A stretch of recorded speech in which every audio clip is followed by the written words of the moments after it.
Bismillahirrahmanirrahim. Assalamualaikum warahmatullahi wabarakatuh.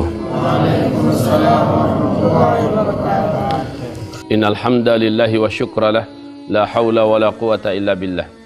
Allahumma salli wa sallim ala Rasulillah sallallahu alaihi wasallam wa ala alihi wa sahbihi wa mawalah wa man tabi'ahu bi ihsan ila yaumil qiyamah.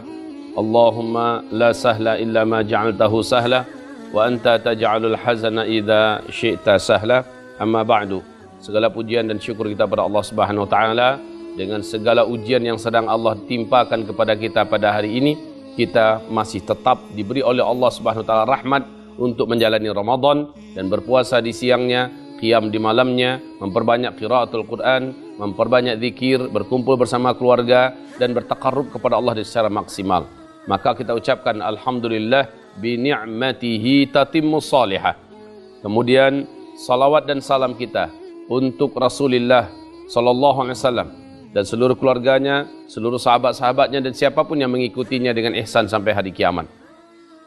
Ada perkara yang sangat penting sekali mau saya sampaikan kepada kaum muslimin di seluruh dunia, khususnya orang-orang Islam yang beriman yang mengerti bahasa Indonesia.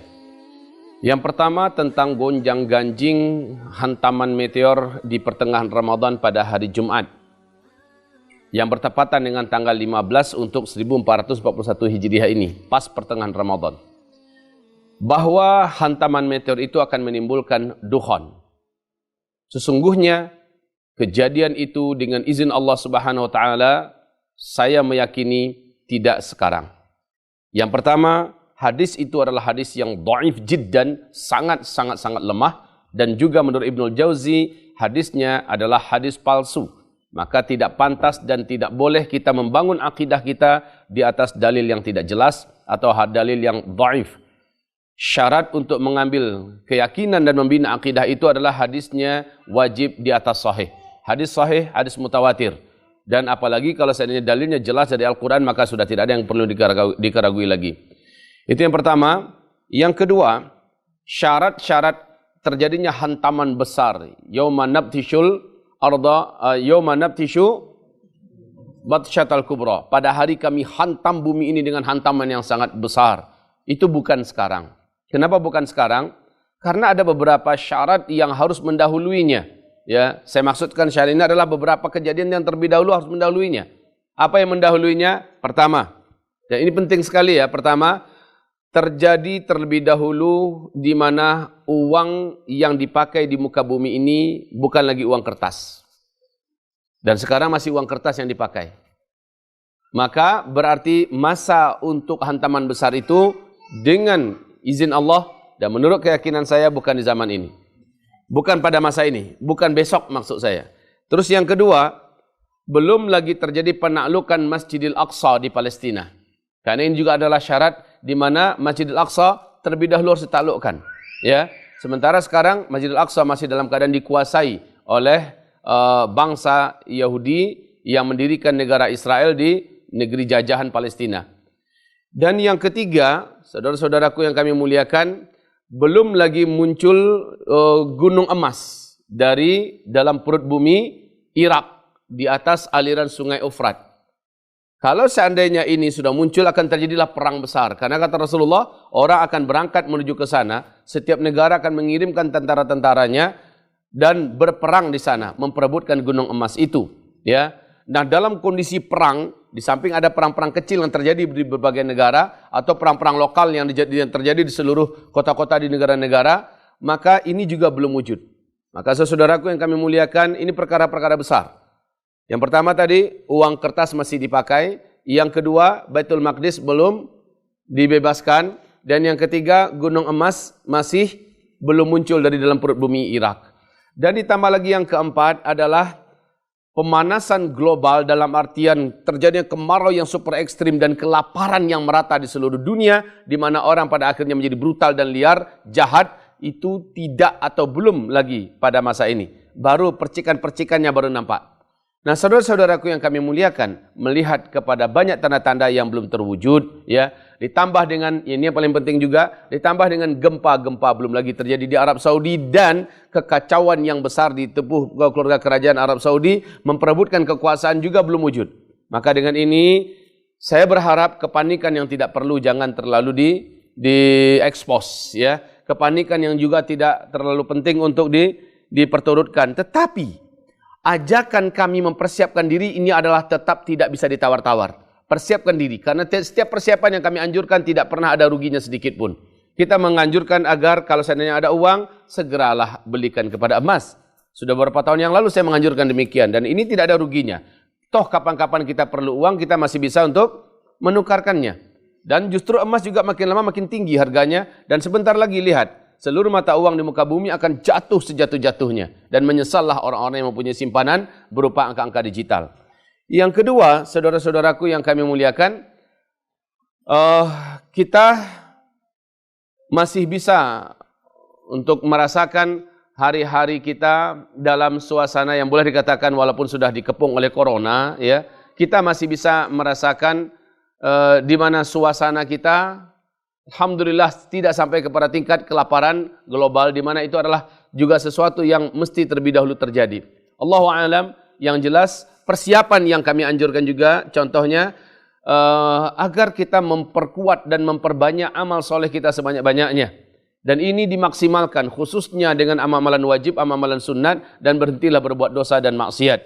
Kemudian yang ketiga yang kami harapkan kaum muslimin kami muliakan, apabila terhenti sekarang ini orang melaksanakan ibadah umrah dan besok ini haji entah bagaimana, bagaimanapun juga ini memang adalah salah satu di antara simbol-simbol atau tanda-tanda di antara tanda-tanda akhir zaman itu. Akan tetapi ini bukan berarti tanda-tanda akan datangnya hantaman meteor di bulan Ramadan seperti yang digambarkan di dalam hadis riwayat Nu'aim bin Hammad. Jadi persiapan berikutnya yang kami sangat anjurkan kepada kita semua adalah mempersiapkan stok makanan. Tidak pun karena dukhon, beberapa bulan ke depan kita akan mendengarkan dan kita akan merasakan bersama-sama kelaparan global dan kelangkaan pakan, kelangkaan bahan makanan utama. Dan ini akan cukup menjadikan orang panik dan menjadikan orang menjadi liar, brutal, jahat, dan dia akan bertahan hidup dengan cara apapun saja. Walaupun merampok dan merampas ke sana kemari, walaupun bahkan sampai ke tingkat membunuh ke sana kemari. Dan untuk mempersiapkan ini penting sekali. Nah, ini juga tidak ada ruginya. Apa? Kalau kita kumpulkan padi, umpamanya kita stok beras bisa bertahan selama 6 bulan, 1 tahun ke depan, ini masih bisa kita nikmati. Kalau tidak terjadi apa-apa dan terjadi kelangkaan pakan, kita masih bisa memakannya. Apa sulitnya kaum muslimin yang kami muliakan? Ya, jadi dalam hal ini mumpung kita masih tenang, mumpung kita masih lapang, kondisi kita masih bisa beribadah dan berdoa kepada Allah, ini yang mesti diperbanyak.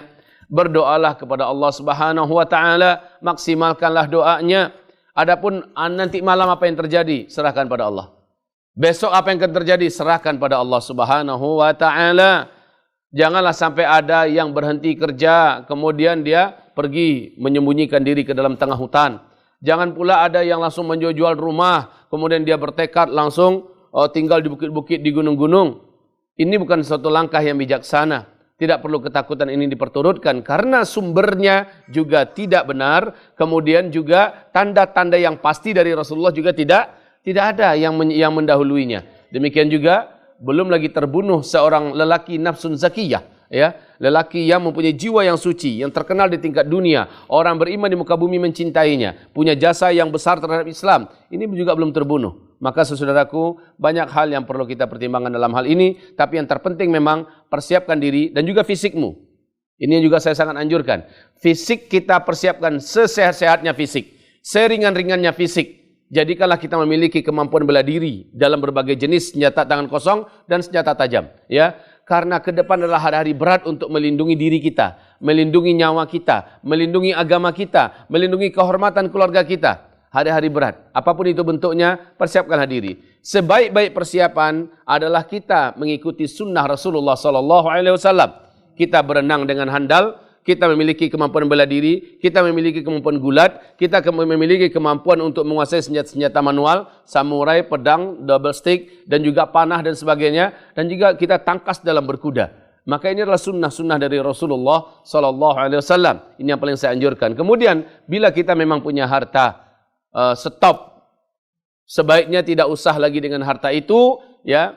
kita membangun villa-villa mewah, ya, membangun rumah-rumah yang hanya orang-orang jahil saja yang layak membangunnya, ya. Kita cukup membangun rumah yang sederhana buat kita dan perkuatlah agama Allah ini dengan harta kita. Sebagian harta kita simpankan kepada Allah Subhanahu wa taala. Ini lebih baik saudaraku. Semoga siapapun yang mendengarkan penyampaian ini dapat mengambil langkah-langkah yang pantas, langkah-langkah yang bijaksana, dan khususnya dalam menyikapi tanggal 15 Ramadan, hari Jumat besok hari.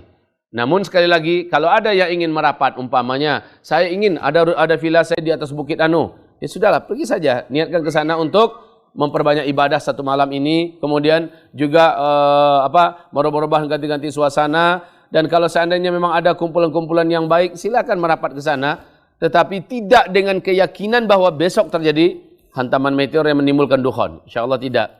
Allahu a'lam. Kalau saya mengatakan peluangnya sangat kecil, ya sangat kecil. Kalau boleh dikatakan berapa persennya, 97%-nya adalah tidak terjadi, 3%-nya mungkin saja terjadi. Sekali lagi serahkan kepada Allah ilmunya. Amin ya rabbal alamin. Tapi mempersiapkan stok makanan di rumah untuk sekarang ini sudah harus.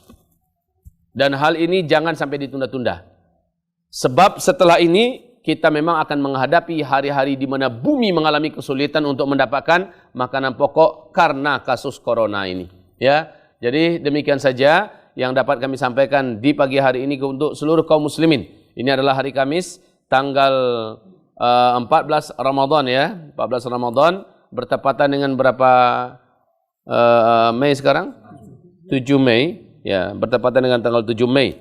Demikian dari saya, Ustaz Zulkifli Muhammad Ali, dan mudah-mudahan saya tidak bermaksud untuk menentang, memadamkan api dan cahaya dakwah dari teman-teman kami yang membahas masalah akhir zaman, tetapi rasanya ini perlu disampaikan juga agar memberikan ketenangan dan kemantapan hati kepada kaum muslimin, muslimat, mukminin dan mukminat di mana saja berada. Hayanallahu wa iyyakum wa tabarakallahu fina fikum, barakallahu ala jami'ina. Taqabbalallah minna ya karim. Allahumma amin. Mari kita tutup dengan membaca doa kafaratul majlis. Subhanakallahumma wa bihamdika asyhadu an la ilaha illa anta astaghfiruka wa atubu ilaik. Wabillahi taufiq wal hidayah. Wassalamu alaikum warahmatullahi wabarakatuh.